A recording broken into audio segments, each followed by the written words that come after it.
Books मिले, collect किए? चलो गुड। चार्ट्स आने के बाकी है, वो जैसे ही आ जाएंगे आपको दे दिए जाएंगे। ठीक है, चलो स्टार्ट करते हैं। कॉन्सेंट्रेट करना गाइस अच्छे तरीके से। Everybody is ready? I guess live stream में सबको आवाज़ आ रही है, नहीं आ रही है? प्लीज़ एक बार कंफर्म कर दीजिएगा, फिर उसके बाद में ही आगे बढ़ेंगे। ठीक है, 2 प्रोजेक्टर स्क्रीन रेडी है, किधर है किधर है? ठीक है ना? हाँ ठीक है, दिख रहा है इन सबको? चलो बहुत बढ़िया। ओके, लाइव स्ट्रीम में ऑडियो वीडियो क्लियर है? कृपया कमेंट कर दीजिएगा कि सर मस्त आवाज़ दीदी आ रही है करके। So will move forward.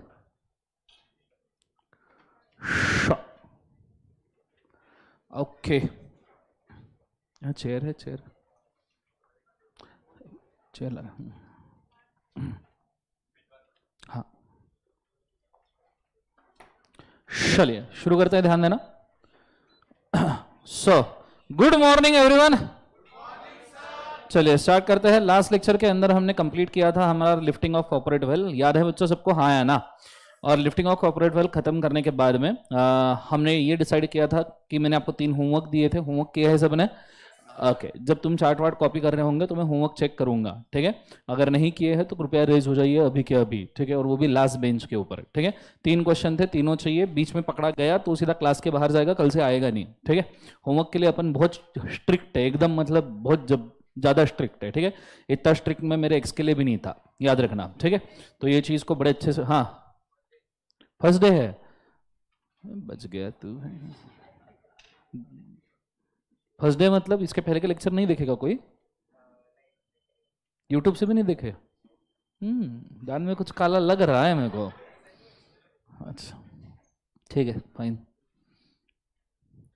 Okay so start करते हैं गाइस। आज हम बढ़ने वाले हैं आगे। कल हमने टाइप्स ऑफ कंपनी भी देखा था। एक बार मुझे लिफ्टिंग ऑफ कॉर्पोरेट वेल्थ के सभी केसेस बोल दीजिए, फिर उसके बाद में टाइप्स ऑफ कंपनीज बोल दीजिए, फिर हम आगे बढ़ेंगे।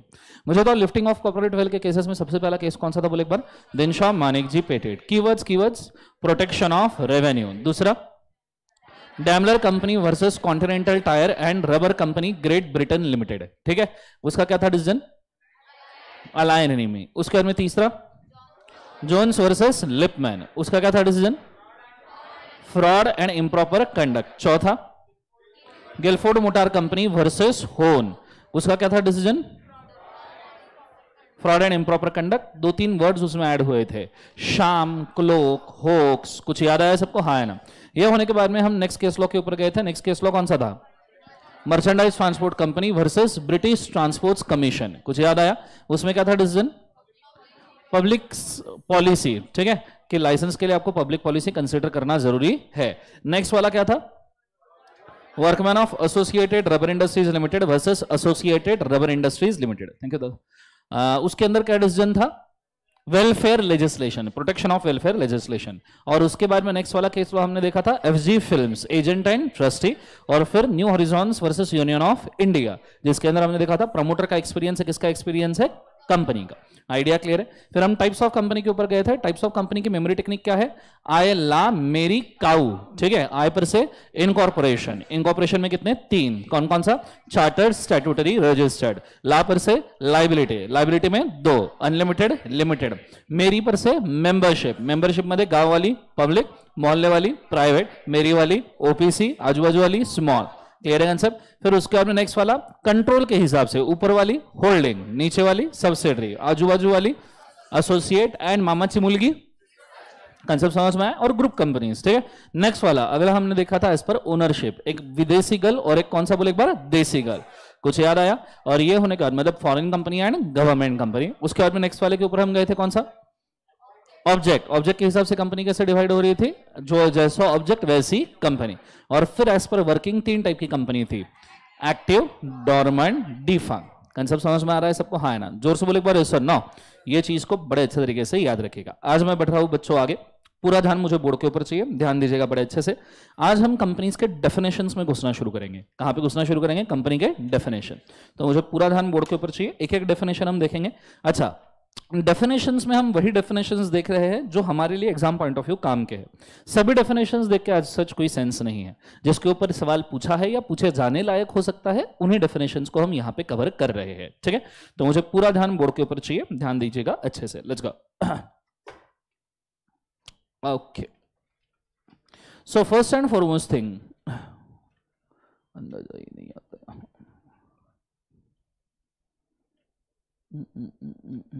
सेटअप कुछ तो भी अलग करना पड़ेगा।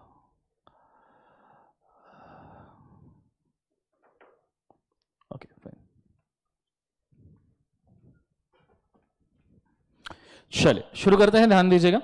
नाउ सबसे पहले हम जो डेफिनेशंस देख रहे हैं वो डेफिनेशंस बड़े काम वाले डेफिनेशंस देख रहे हैं जो आपको काफी यूज होंगे और जिसके ऊपर काफी सारे सवाल इसके पहले पूछे गए हैं, ठीक है। तो बोर्ड के ऊपर सिर्फ ध्यान दीजिएगा, preliminary basics of the company law. The first definition that we are going for is what do exactly mean by chartered company. कौन सा कंपनी बोले एक बार? चार्टर्ड। चार्टर्ड कंपनी को मैंने मेंशन किया था कि स्पेशल राइट वाला कंपनी। कौन सा कंपनी बोले एक बार? Special right. तो एक बार मैं आपको आपकी बुक में से दिखा दूं, आ जाइए फटाफट, तो आपको समझ में आएगा, अदरवाइज मुश्किल है थोड़ा सा। आपको पता है इंडिया के ऊपर अंग्रेजों ने राज किया था? अरे बोलो हाँ या ना। इंडिया के ऊपर अंग्रेजों ने राज किया था, और जब अंग्रेजों ने इंडिया के ऊपर राज किया था तो आपको शायद नहीं पता, हमारे ऊपर राज अंग्रेजों ने किया था, बट एक्चुअली हमारे ऊपर जो राज करने का टेक्निक है, it was governed under east India company. East India company सुना है? Okay, so your East India Company is nothing but a chartered company. दिख रहा है कि नहीं दिख रहा है? अच्छा बंद चालू हो रहा है क्या? अच्छा ठीक है। सो ईस्ट इंडिया कंपनी शुरू है ना, बहुत बार बंद चालू हो रहा है क्या? हाँ। So your East India Company is basically considered as, कौन सा कंपनी बोले एक बार? उसे चार्ट। कंसेप्ट समझ में आ रहा है सबको? हाँ है ना। तो ये चार्टर्ड कंपनी क्यों कहा जाता है? तो इस कंपनी को उस देश के गवर्नमेंट से या उस देश के राजा या रानी से कुछ स्पेशल राइट्स होते हैं। जैसे ब्रिटिशर्स की जो क्वीन है उसको हम क्वीन एलिजाबेथ कहते हैं, जो अभी अभी टपक गई, है ना। और मतलब क्वीन एलिजाबेथ टपक गई, इंडिया के लोग भी बोल रहे थे oh my God rest in peace वगैरह वगैरह वगैरह वगैरह। बोला चुनिंदा लोगों ठीक है, बोला इस औरत ने हमारे ऊपर 150 साल राज किया है, हमको पूरा लूट के लेके चली गई, जिंदगी बर्बाद कर दी, हमारे यहाँ के ट्रेडिशंस खत्म कर दिए, और तुम उसके लिए बोल रहे हो रेस्ट इन पीस। दुनिया की सबसे बड़ी लीगल चोर है वो, ठीक है, जितने देशों के ऊपर राज किया सबका चुरा के ले लिया। उसका ताज देखा है तुमने क्वीन ऑफ इंग्लैंड का? उसके अंदर सब चोरी के गहने लगे, सबसे बड़ा कोहिनूर हीरा अपना ही है सबसे सेंटर में, और वापस भी नहीं कर रही। अब वो मर गई, हमने बोला भी वापस तो कर दो कम से कम, तो बोले क्वीन मर गई तो क्या है, हीरा तो हमारा है। समझ में आ रहा है सबको? हाँ है ना। So that is a chartered company. British east India Company is a chartered company. आपको पता है दुनिया का सबसे पहला कंपनी बना था 1602 में। कब बना था बोले एक बार उसे? 1602, और उसका नाम था वोंगलो ओक्तो कोयदरेज, ठीक है, VOC, वोंगलो ओक्तो कोयदरेज। This is called as Dutch East India company, it was a Dutch company. Normally chartered company को क्या पावर्स होते हैं वो मैं थोड़ा सा 1 मिनट के लिए डिफाइन करूंगा। Every chartered company have 3 different types of powers. सबसे पहला चार्टर्ड कंपनी का जो पावर होता है, you can call this as normal trading power, जो आज के सभी कंपनी को है। आज की सभी कंपनी ट्रेडिंग करती है नहीं करती है? जोर से बोले सर। ना, सेकेंड पावर जो चार्टर्ड कंपनी को होता है, that is they have their own army. Chartered company can maintain its own army, ठीक है। चार्टर्ड कंपनी खुद का डिफेंस लेके चल सकती है, और इसी आर्मी का यूज करके हमारे ऊपर ब्रिटिश ईस्ट इंडिया कंपनी ने कब्जा किया था, ठीक है। आपको शायद नहीं पता होगा, जब ब्रिटिशर्स आए थे 1775 में, तो उन्होंने बंगाल के नवाब को हराया था। एक लड़ाई हुई थी, प्लासी की लड़ाई, if I am not wrong, और उसके अंदर बंगाल के नवाब को हराया था इस आर्मी का यूज करके, ठीक है। तो आर्मी उनके पास होती है, and those companies are called as quasi government. Quasi government मतलब those are not actual government, but they are having a power of the government, deemed government you can call. तो उन कंपनीज का structure एकदम simple था, जिस area में जाए वहां आर्मी यूज करे, एरिया को कॉन्कर करे, वहां पे खुद का गवर्नमेंट सेट करे, फिर गवर्नमेंट सेट करने के बाद उस एरिया के रिसोर्सेज से ट्रेडिंग शुरू कर दे, जिससे वो कंपनी प्रॉफिट कमाती थी। तो ब्रिटिश ईस्ट इंडिया कंपनी करती क्या थी? इंडिया में आई, इंडिया के लोगों को हराया, हमारे ऊपर राज किया, हमारे ही रिसोर्सेज को वेस्टर्न कंट्रीज में बेचा और प्रॉफिट कमाया। Are you understanding? This is the rights of the chartered company. Entire world till 1900 century is governed by chartered company till 1900 century. Concept समझ में? From 20th century, of course 1901 से लेके बहुत scenarios change हुए, public में awareness बढ़ गया, democracy, Republic, dictatorship, ऐसे बहुत सारे अलग अलग चीजें आई. अभी भी बहुत सारे कंट्रीज डिक्टेटरशिप में हैं, बट मैक्सिमम कंट्रीज अब डेमोक्रेटिकली चेंज हो रहे हैं. इवन डिक्टेटर कंट्रीज भी खुद को डेमोक्रेटिकली चेंज कर रहे हैं. जैसे आप दुबई वगैरह देखो तो दुबई में हो सकता है प्रिंस है, उनका राजा है, but he is also considering democracy. ठीक है, कि लोगों का समझ के सुन के ही काम करे. So this is a chartered company. Chartered company का मेन जो ऑब्जेक्ट होता है वो होता है ट्रेड, एक्सप्लोरेशन एंड कॉलोनाइजेशन. ये तीन वर्ड की वर्ड्स है. अगर आपको चार्टर्ड कंपनी के बारे में पूछा जाए तो ये तीन वर्ड दिखने ही चाहिए. The trade, exploration and colonisation, मतलब आप ट्रेडिंग कर रहे हो, आप एक्सप्लोर कर रहे हो एरियाज को, और आप कॉलोनीज मेंटेन कर रहे हो. कॉलोनीज मेंटेन कर रहे हो मतलब आप वहां पे खुद का गवर्नेंस सेट कर रहे हो. कंसेप्ट समझ में आ रहा है? सो तीन वर्ड्स बहुत इंपॉर्टेंट है. नेक्स्ट वाला कंपनी आता है स्टैट्यूटरी कंपनी. स्टैट्यूटरी कंपनी मतलब जो स्पेसिफिक लॉ वगैरह के अंदर बनाया गया कंपनी है. स्पेसिफिक लॉ में बनाया गया कंपनी. आपको शायद नहीं पता, SBI, state bank of India, is created under state bank of India act 1955 या 56 some that is, and life insurance corporation of India is created again in 1955. ये दोनों companies are itself created by law. आपको पता है 1955 में LIC कैसे create हुआ? 1955 में 245 प्राइवेट इंश्योरर्स को, 245 प्राइवेट इंश्योरेंस कंपनीज को, companies, I am saying private insurance company, 245 private insurance companies को मर्ज करके एक सिंगल LIC स्थापन किया गया. एंड दैट्स व्हाई LIC आज के डेट में भी सबसे biggest you can say insurance company है इंडिया का, एज वेल एज इंडिया का सबसे बड़ा फाइनेंसर भी है. सेंट्रल गवर्नमेंट को किसी भी कंपनी को गवर्नमेंट कंपनी बनाना होता है ना, LIC को बोलता है छू, चले जाता है. समझ में आ रहा है? अभी LIC का IPO आया था.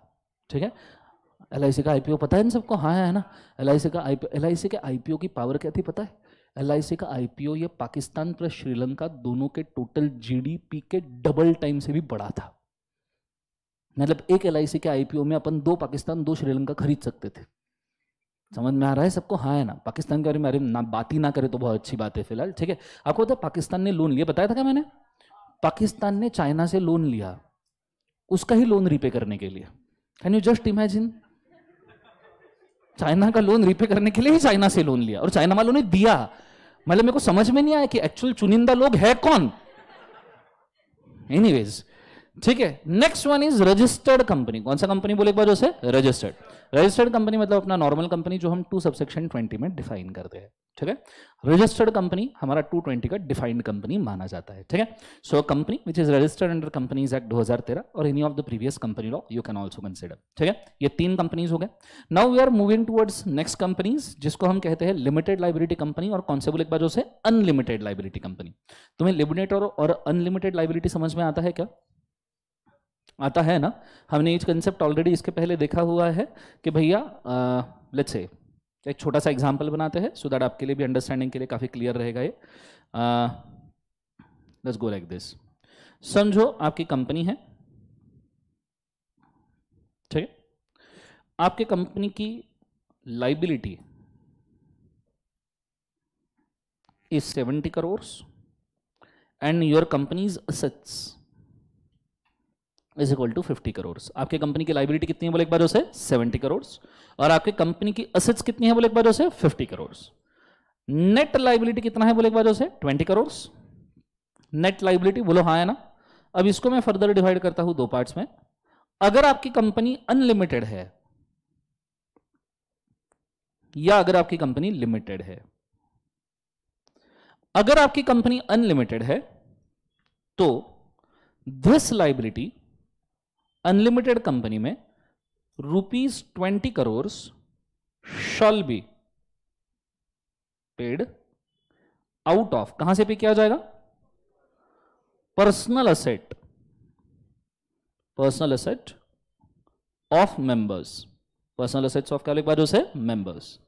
और अगर आपकी कंपनी लिमिटेड है तो ₹20 करोड़ विल रिमेन अनपेड. ये लाइबिलिटी अनपेड ही रहेगा. ये किसी के भी पर्सनल एसेट से देने की जरूरत नहीं, क्योंकि मेंबर ने इनिशियली जो कंट्रीब्यूट किया will be considered as final because company limited है। ये एक बेसिक डिफरेंस आपने याद रखना है अनलिमिटेड कंपनी का और कौन से कंपनी का, बोले एक बार जो है लिमिटेड। कंसेप्ट समझ में आया? अब इसी के अंदर limited company is further divided into 2 parts, 3 parts basically. पहला पार्ट है गारंटी, दूसरा पार्ट क्या है बोले एक बार शेयर्स, और तीसरा कौन सा है बोले एक बार जो है कॉम्बो। गारंटी 2 सबसेक्शन कहां डिफाइंड है 21, company limited by guarantee. Company का डेफिनेशन है 220, फिर immediately company limited by guarantee करके ही डिफाइन किया है तो 221। Company limited by share is 222। ये डीटी में भी बन चालू हो रहा था क्या? ठीक है, कल तक ठीक हो जाएगा। सो शेयर्स 222, अदर्स के लिए कॉम्बो के लिए कोई भी आपका सेक्शन नंबर नहीं है। मैंने इसके पहले भी ये चीज को मेंशन किया था। कंसेप्ट समझ में आ रहा है सबको? हाँ ना। Now in case of guarantee, अगर आपकी कंपनी कौन सी कंपनी है बोले बाजू से गारंटी, बहुत अच्छे तरीके से ध्यान देना। अगर आपकी कंपनी गारंटी है तो गारंटी कंपनी का मतलब क्या होता है? What is difference between a guarantee company and a share capital company? ये थोड़ा सा समझने वाली बात है, ठीक है? Anyone can tell me what is guarantee company? बोलो यस।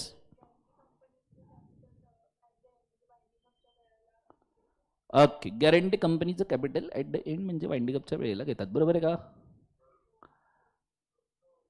आधे लोगों को यही समझ में नहीं आया आदमी ने क्या बोला।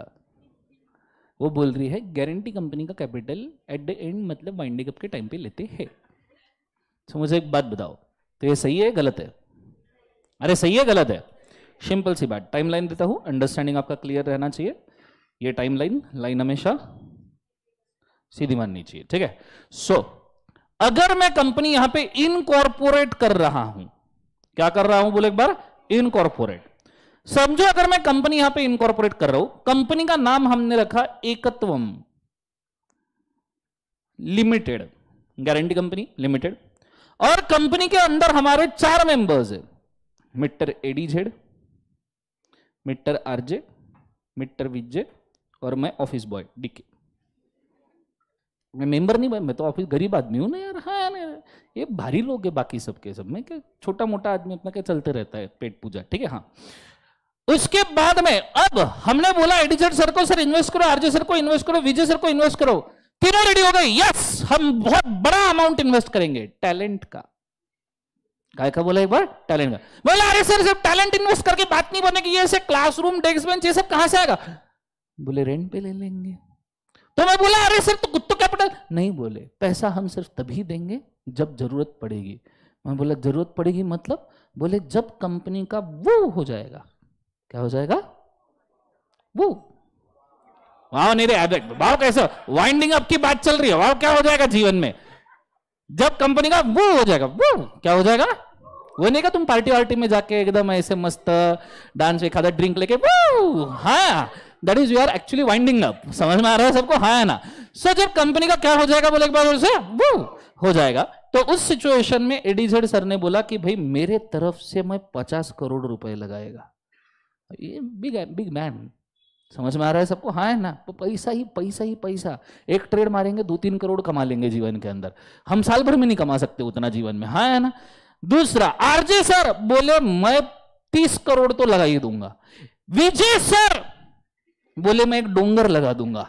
समझ में आ रहा है सबको? डोंगर, समझ में आ रहा है सबको? हाँ है ना? जहां पे मेरा 9 एकड़ का लैंड है ना, वो लैंड के पीछे एक बहुत बड़ा डोंगर है, वो विजय सर का है। मालूम है तुमको? मैंने मेरी लैंड ही वो डोंगर से देखा था।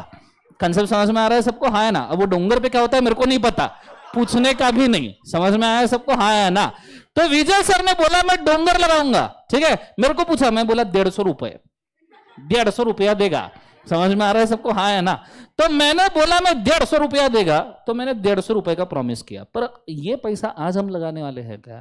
नहीं, ये 50 करोड़ 30 करोड़ पूरा का पूरा डोंगर 150 रुपया, ये सब हम कब लगाने वाले हैं? Winding up. पर वाइंडिंग अप पे भी कब लगाने वाले हैं कृपया समझिए। बहुत सारे बच्चे बोलते हैं गारंटी कंपनी में वाइंडिंग अप के टाइम पे पैसे देने ही पड़ते हैं। गलत। तू पूछो क्यों? वाइंडिंग अप में भी 2 पार्ट। पहला, एक तो आपकी जो लाई बिल्ली टी है, बिल्ली ने टी लाई, वो अगर असेट से ज्यादा है, या तो फिर आपकी लाइबिलिटी इज लेस देन और equal to asset. If your liability is less than और इक्वल टू असेट मतलब कंपनी स्क्वायर ऑफ हो रही है। Asset liability match, balance sheet is balanced. अरे बोलो, that's why it is called balance sheet ना, हाँ है ना। तो ये तो स्क्वायर ऑफ हो गया, यहां कुछ पैसे देने की जरूरत है क्या? नहीं, उल्टा यहां पे पैसा आ सकता है, बोलो सर ना। लेकिन when your liability is more than your asset, तो इन लोगों को पूरा यहां पे पैसा देना पड़ेगा। अच्छा, कितना पैसा देना पड़ेगा? The amount of liability more assets, ये जो अमाउंट होगा नेट अमाउंट, और the amount given as a guarantee, ये दोनों में से विच एवर इज लोअर, ये दोनों में से विच एवर इज कब एक बार लोअर। मतलब अब यहाँ पे 50 करोड़ 30 करोड़ समझो डोंगर है अपना 100 करोड़ का, ठीक है, 100 करोड़ का डोंगर ले लिया, तो 180 करोड़ 150 रुपया, समझ में आ रहा है सबको, है ना। 180 करोड़ कितना रुपया? 150, पर एक्चुअल लाइबिलिटी 60 करोड़ की ही थी, तो 180 करोड़ और 150 रुपया लाने की क्या जरूरत है? समझ में आ रहा है। तो 60 करोड़ इन प्रपोर्शन में लाया जाएगा कि भाई ऊपर जिनका जिनका जो, अब मेरा 150 में से 35-40 रुपया आ जाएगा। कंसेप्ट समझ में आ रहा है सबको, हाँ है ना। सो 180 करोड़ का अगर आप कंट्रीब्यूशन दे रहे हो, पर एक्चुअल लाइबिलिटी 60 करोड़ ही है, कितना है बोले एक बार? 60 करोड़, तो आप 180 करोड़ थोड़ी लाओगे। सो इक्वेशन याद रखिएगा, the net amount of liability over the asset or the amount promised whichever is lower. Idea clear है? This is guarantee company, this is क्या बोले एक बार? Guarantee company. गारंटी कंपनी का एक बृहद वाक्य है, कल लगाऊंगा। कल क्या बोले एक बार? जो से लगाऊंगा, हम बोलते हैं ना कैपिटल लगाऊंगा, तो गारंटी कंपनी का बृहद वाक्य क्या है बोले एक बार? कल लगाऊंगा। क्लियर है? आज नहीं लगाऊंगा, कल लगाऊंगा। क्लियर है? अब share capital company, share capital company तो बहुत सिंपल है बच्चों, ये तो आप सबको पता है। इनकॉर्पोरेशन कर रहे हैं मिस्टर एडीजेड, मिस्टर आरजे, मिस्टर वीजे डी के। एडीजेड सर ने कितना कमिट किया था? 50 करोड़। आरजे ने कितना? 30 करोड़। विजय सर का क्या बोले एक बार? डोंगर। समझ में आ रहा है सबको, हाँ है ना। और मेरा कितना बोले एक बार जोर से? 150 रुपया। आइडिया क्लियर है मैं क्या कह रहा हूं? अब जब हम शेयर कैपिटल कंपनी कहते हैं ना, तो आप यहां से लेके वो तक के, यहां से लेके कहां तक के? वो तक के, एट इन, हाँ सही, एकदम से। सो यहां से लेके वो तक के आप कभी भी ये पैसा लगा सकते हो, पर वाइंडिंग अप तक के, अभी से लेकर वाइंडिंग अप तक। अब वो तुम कॉल्स के फॉर्म में लगाओ, कॉल्स ऑन शेयर्स का जर्नल एंट्री तुमने किया होगा ना, एप्लीकेशन मनी, अलॉटमेंट मनी, फिर कॉल 1, कॉल 2, कॉल 3। बचपन में इतने जर्नल एंट्री मारे, इतने कॉल करवाए, इतने तो गर्लफ्रेंड को भी नहीं किए थे मैंने। समझ में आ रहा है सबको, हाँ जोर से बोलो, हाँ है ना। तो ये सिचुएशन में एडीजेड सर को बोला, एडीजेड सर ने यहाँ पे 10 करोड़ लाए, फिर यहाँ पे 20 करोड़ लाए, फिर वाइंडिंग अप पे बचे हुए 20 करोड़ लाए, ऐसा हो सकता है। आइडिया क्लियर है? आज से लेके कल तक। So what is a breathe वाक्य फॉर शेयर कैपिटल कंपनी? आज से लगाऊंगा कल तक। ये नालायक, अच्छा सोच, आज से लगाऊंगा। समझ में आ रहा है सबको, हाँ है ना। कब तक? कल तक। कल तक मतलब वाइंडिंग अप तक। समझ में आ रहा है? वो आइडिया क्लियर है मैं क्या कह रहा हूं? जोर से बोले सर ना। तो ये चीज को तुमने याद रखना, मतलब एडीजेड सर का कॉल्स भाई 10 करोड़ 20 करोड़ 20 करोड़, आरजे सर का भाई 5 करोड़ 10 करोड़ 10 करोड़, विजय सर का आधा डोंगर 50 डोंगर 2-4 पत्थर, हाँ है ना। और मेरा मेरा तो 20 रुपए 50 रुपए 30 रुपए ऐसा अपना चलता रहेगा, ठीक है। तो ये चीज को आपने बड़े अच्छे से याद रखना। सो शेयर कैपिटल और गारंटी समझ में आया पक्का? Everybody understood this very clearly? Clear है? एग्जैक्टली। अब एक छोटू सा लिटिल काम आपने करना जरूरी है। आपके बुक में लिमिटेड अनलिमिटेड का डिफरेंस दिया है, शेयर कैपिटल गारंटी का भी डिफरेंस दिया है, पूछा बहुत कम बार गया है, पर पढ़ना जरूरी है, ठीक है। तो बुक में से एक बार फटाफट रीड कर लो, नहीं कुछ समझ में आ रहा तो एक बार पूछ लीजिए, go for it fast.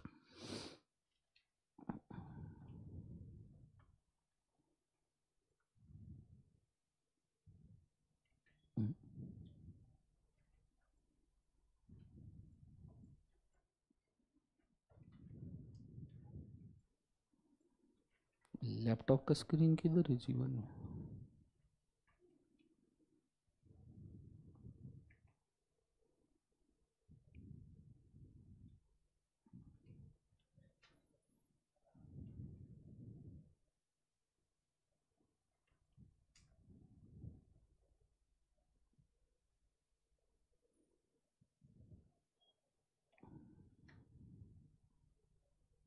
Live stream में सबको समझ में आ रहा है क्या? जरूर बताइए प्लीज।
ओके, किसी को चाहिए तो साइड बाय साइड ये चार्ट भी लिख के रख सकता है। ये लिखने की इच्छा है या नहीं है?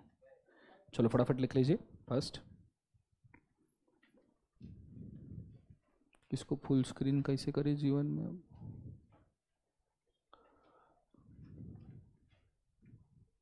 होल्ड, मैं एक कॉल लगाता हूँ तब तक।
लाइव स्ट्रीम में थोड़ा 1 मिनट वेट करना, सेटिंग कर रहे हैं।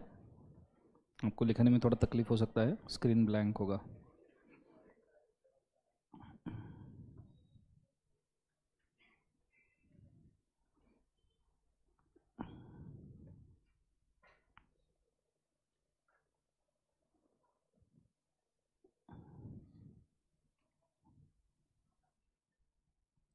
Sure. Thank you.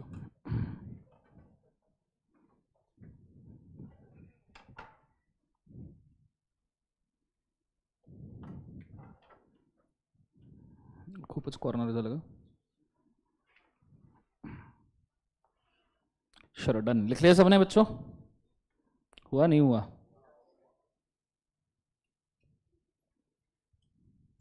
ओके, सो अगर ये लिखना हो गया, टेबल उड़ा सका।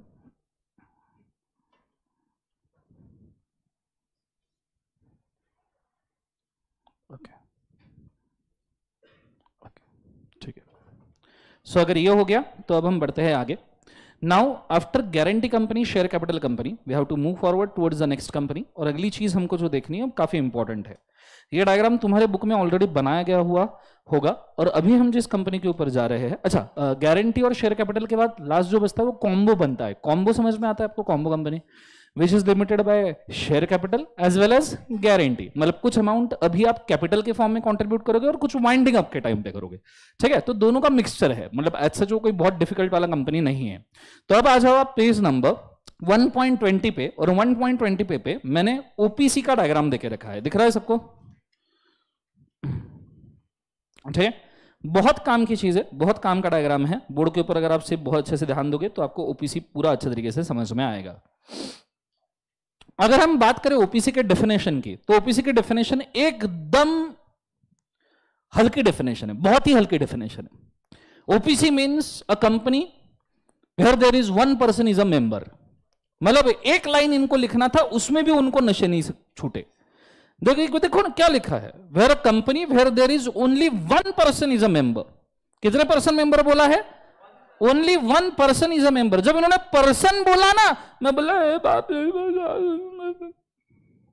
पूछो क्यों? What do mean by person? वो विजय सर ने वो करवाया क्या तुमको? वो ये करवाया ना? हाँ ना. आपको एक खास बात बताओ, इनकम टैक्स का पर्सन अलग होता है, कंपनीज एक्ट का पर्सन अलग होता है. ऐसे हर लॉ का पर्सन अलग है. जैसे इनकम टैक्स एक्ट में रेसिडेंशियल स्टेटस अलग होता है, कंपनीज का रेसिडेंशियल स्टेटस अलग होता है, वैसे ही. ठीक है, तो अब कंपनीज एक्ट वाला पर्सन, ये भी तुम्हें दिमाग में रखना पड़ेगा. ठीक है, तो एक एक्शन करने हैं मेरे साथ में. Put your hands up in the air. ठीक है, इंडिविजुअल मतलब एक बंदा, HUF. अरे बेशरम आदमी हो. सो पहला कौन बोले एक बार? इंडिविजुअल, अकेला आदमी HUF. 5 लोग जमा हो जाएंगे तो फैमिली बनेगी ना? हाँ या ना? So individual HUF. फर्म, अभी 2 लोग जमा हो जाएंगे तो फर्म होगा ना. कैसे लोग है यार ये, किधर ले जाने लायक नहीं. हट. सो फर्म, कौन बोले एक बार उसे? Firm. AOP, association of person. अरे तो लोग इकट्ठा आएंगे तो association of person. Shiv Shiv हे भर हे राम. ओके, सो आपस से क्या है बोले एक बार? इंडिविजुअल, HUF, फर्म, AOP, BOI, bodies of individual. Clear है? अच्छा, AOP BOI एक ही कैटेगरी है. AOP अलग, BOI अलग नहीं होता. AOP BOI. AOP का तो तुम्हें एग्जांपल पता होगा, cooperative societies. Any example of BOI, bodies of individual? Legally तुमने सुना हो कभी? आपको तो स्टॉक मार्केट्स जो है ना इंडिया के, BSE NSE, those are earlier जिसमें those were bodies of individual. अभी तो कंपनीज बन चुके हैं पर वो बॉडीज ऑफ इंडिविजुअल हुआ. बॉडीज ऑफ इंडिविजुअल मतलब 4-5 इंडिविजुअल इकट्ठा है, कोई ऑर्गेनाइजेशन शुरू कर दिया. क्लियर है आंसर? सो एक बार वापस से क्या है? इंडिविजुअल, HUF, फर्म, AOP, BOI, artificial judicial person. ये तो हमने ऑलरेडी किया है. सो आर्टिफिशियल जुडिशियल पर्सन, इसके अंदर आपकी private company, public company, OPC, small company, जितने टाइप के कंपनी, LLP और कॉर्पोरेट्स होंगे वो AGP में आ जाएंगे. और फिर लोकल अथॉरिटी, म्यूनिसिपल कॉर्पोरेशन. ठीक है, पूछो क्यों ऐसा? क्योंकि वो गवर्नमेंट डिपार्टमेंट है. कभी पल्ले पड़े तुम्हारे? सिर के ऊपर से ही गए ना? हाँ है ना? गवर्नमेंट डिपार्टमेंट तो गवर्नमेंट डिपार्टमेंट होता है. तुम्हें पता है किंगफिशर में विजय माल्या ने 7,000 करोड़ का लोन रिपे नहीं किया SBI का? ये गलत बात है, ऐसा नहीं है. विजय माल्या लोन रिपे करने गया था SBI में, वो बोले लंच ब्रेक है बाद में आना. ठीक है, क्लियर है कंसेप्ट? गवर्नमेंट डिपार्टमेंट है ना? हाँ या ना? ये नहीं, वो टेबल पे जाओ, वो नहीं, दूसरे डिपार्टमेंट में जाओ, तीसरे डिपार्टमेंट. तो उसको पूरा घुमाया उधर अंदर, मेरे को राउंड करवाया, फिर बोले लंच ब्रेक है बाद में आना. वो इकलौता बैंक है जहां 9:30 बजे बैंक शुरू होता है, 10 बजे लंच ब्रेक शुरू होता है, 4 बजे लंच ब्रेक खत्म होता है, 4:30 बजे बैंक खत्म हो जाता है. कंसेप्ट समझ में आ रहा है सबको? हाँ है ना? So this is how it is being made. अब बेसिकली देखा जाए तो artificial judicial person, local authority, municipal corporation, ये मिला के 6 लोग हुए. गिनो. Individual 1, HUF 2, firm 3, AOP BOI 4, artificial judicial person 5, local authority, municipal corporation 6. Clear है? एक स्टिल बाकी है, 7 पर्सन होने चाहिए. कितने? 7. एक है एनी ब्रांच ऑफिस और agency of 6 of the above. ऊपर के किसी का भी ब्रांच ऑफिस या एजेंसी। क्लियर है? जैसे एसबीआई बैंक की तिलक रोड ब्रांच या एसबीआई बैंक की प्रेस्टीज पॉइंट ब्रांच। कंसेप्ट समझ में? This is also a person. क्यों पर्सन डिफाइन करने की जरूरत क्यों है? समझिए, पर्सन डिफाइन करने की जरूरत इसलिए है क्योंकि once you define a person, तुमने कॉन्ट्रैक्ट एक्ट पढ़ा है, actually this basic should have been told in a foundation for a contract act itself. Person इस हिसाब से डिफाइन किया गया है गाइस कि हमें यह पता चले कि इंडिया में ऐसे कितने लोग हैं जो कॉन्ट्रैक्ट कर सकते हैं। तो there are 7 people who can contract in their own name. Individual खुद के नाम से कॉन्ट्रैक्ट कर सकता है, एचयूएफ भी खुद के नाम से कॉन्ट्रैक्ट कर सकता है, बोलो हाँ या ना। फर्म भी खुद के नाम से कॉन्ट्रैक्ट कर सकता है अगर रजिस्टर्ड है तो, अनरजिस्टर्ड है तो बात अलग है। एओपी बीओआई खुद के नाम से कॉन्ट्रैक्ट कर सकता है, लोकल अथॉरिटी म्युनिसिपल कॉर्पोरेशन भी, आर्टिफिशियल जुडिशियल पर्सन भी, और इनके ब्रांच ऑफिस एजेंसी भी खुद के नाम से कॉन्ट्रैक्ट कर सकते हैं। तो अगर आप मुझे पूछो कि 1 person as a member, OPC में इन्होंने क्या लिख दिया, वेयर देयर इज कितना पर्सन एज ए मेंबर, बोले एक बार 1 पर्सन। तो पर्सन के लिए तो 7 लोग मान रहा हूं ना, बोलो हाँ है ना, सब जन बोलो कौन कौन सा, इंडिविजुअल। सेकंड वन कौन है, बोले एक बार जो से एचयूएफ। थर्ड वन कौन सा है, बोले एक बार जो से फर्म। फोर्थ वन कौन सा है, AOP and BOI, bodies of individual. पांचवा वाला कौन सा है, AJP, artificial judicial person and corporates, हाँ है ना। उसके बाद में 6 वाला कौन सा है, local authorities and municipal corporation, और 7th वाला कौन सा है, ब्रांच ऑफिस और एजेंसी, बोलो हाँ है ना। अब जब मुझे यह पता है कि पर्सन के डेफिनेशन में 7 लोग आते हैं, कि ये 7 लोग पर्सन के डेफिनेशन में आते हैं, ये जब मुझे पता है तो क्या ये सातों के सातों ने अगर कोई कंपनी बनाई तो ओपीसी हो जाएगी? ये सातों में से किसी ने भी कंपनी बनाई तो क्या ओपीसी हो जाएगी? फॉर एग्जाम्पल एक ऑलरेडी एजेपी है, एक ऑलरेडी कंपनी है, उस कंपनी का, वो कंपनी का ओपीसी बना सकता है नया? जैसे टाटा सन्स, क्या नया ओपीसी क्रिएट कर सकता है? हाँ या ना, क्योंकि उन्होंने तो बोल दिया फिर 1 पर्सन इज अ मेंबर, कि जहां पे 1 पर्सन मेंबर है, बोले तो पर्सन में तो 7 लोग हैं, तो सातों में से किसी ने भी बनाया तो भी बन जाना चाहिए। तो क्या टाटा सन्स कंपनी बनाए, मतलब टाटा सन्स के लाखों शेयर होल्डर, पर टाटा सन्स ओपीसी बना सकता है? क्या ये हो सकता है लॉजिकली? जोर से बोलो, क्या होना चाहिए लॉजिकली कि टाटा सन्स माना, टाटा सन 1 पर्सन है, पर अगर टाटा सन ने ओपीसी बनाया तो भी वैलिड रहेगा क्या? नहीं, क्योंकि टाटा सन्स के ही खुद के मेंबर करोड़ों है, या टाटा मोटर्स के भी खुद के मेंबर करोड़ों है, बोलो हाँ या ना। इस सिचुएशन में नीचे के 6 के 6 लोग रेस हार जाते हैं, ये कभी भी ओपीसी नहीं बना सकते, क्योंकि ओपीसी हमेशा सिर्फ कौन बनाएगा, individual. So this definition needs a serious amendment. और वो मैं जब से कंपनीज एक्ट 2013 आया, 2014 से चिल्ला रहा हूं कि definition needs a serious amendment, कि यहां पर्सन वर्ड गलत है, यहां पे वर्ड होना चाहिए इंडिविजुअल। तो हम इसी प्रकार से इसको इंटरप्रेट करेंगे, we will consider this as a individual. क्योंकि 10 लोगों का एसोसिएशन मिलके एक ओपीसी कैसे बनाएगा, फिर उसको ओपीसी क्यों कह रहे हो जीवन में? आइडिया क्लियर है मैं क्या कह रहा हूं? जोर से बोले एक बार, ऐसा ना। और एक्चुअली बोला जाए तो इसको 1 पर्सन कंपनी भी नहीं बोला जाना चाहिए, इसे 1 इंडिविजुअल कंपनी बोला जाना चाहिए, ओपीसी नहीं, ओआईसी, 1 इंडिविजुअल कंपनी। वो कहते हैं ना ओआईसी, समझ में आ रहा है सबको? हाँ है ना। So this is a 1 individual company. Idea clear है मैं क्या कह रहा हूं? जोर से बोलो हाँ है ना। तो बेसिक ड्राफ्टिंग में ही इशू है, ठीक है, बेसिक ड्राफ्टिंग में इशू है, और ये इशू 8 साल से वैसा ही है, बट वी सीरियसली एक्सपेक्ट कि भाई साहब कभी ना कभी इसको सॉल्व किया जाएगा अमेंडमेंट के तौर पे, ठीक है।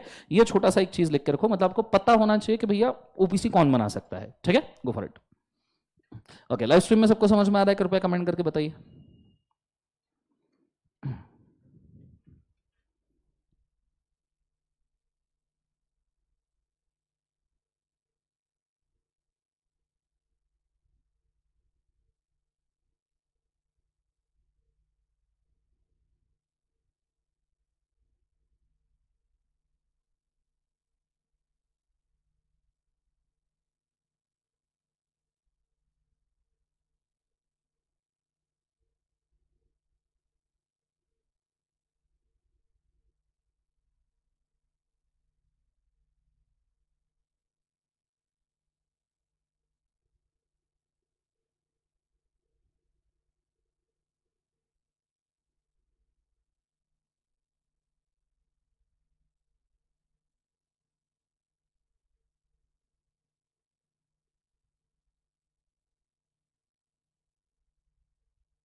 It's a serious amendment, this section itself needs a serious amendment, और इसको ओपीसी की जगह ओआईसी बना देना चाहिए, ठीक है।